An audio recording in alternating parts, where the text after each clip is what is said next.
पक्षविरोधी काम करणाऱ्यांचा कार्यक्रम करू असं नाना पटोले यांनी म्हटलंय।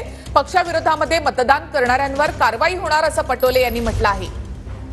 काँग्रेस प्रदेशाध्यक्ष नाना पटोले यांनी आमदारांना हा थेट इशारा दिलाय।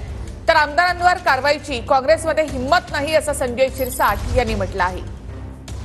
जो कचरा गाडी असते ती अशा वेळेस निघून जाते, ती आम्हाला फायद्याची आहे। जो कोणी बेईमान असेल त्याला योग्य धडा शिकवला जाईल, त्याला आम्ही ट्रेस केलेला आहे आणि आता त्याच्यावर कारवाई करायची। 5 ते 8 मतं फुटली, सातत्याने वारंवार ही दुसरी घटना आहे। झालं म्हणून ते पहिल्या याच्यात सुटले होते, आता सापडले, ऐन निवडणुकीच्या काळात सापडले, त्यांचा कार्यक्रम होणार। काय झालंय, चंद्रकांत आठवलेच्या टायमाला झालेलं जे काही बंडखोरी होती, काय कारवाई केली? सांगलीमध्ये झालेली बंडखोरी, काय कारवाई केली?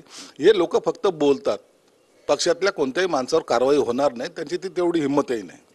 कारण की कारवाई करायला गेलं तर त्यांना माहिती आहे पक्ष फुटेल आणि तातडीने दुसऱ्या पक्षामध्ये हे लोक विलीन होतील। म्हणून इकडं तिकडं जाऊ नको किंवा त्यांना जाताना त्यांना पायबंद घालावा, यासाठी उभाटा गट पण आणि काँग्रेस तोच प्रयत्न करते।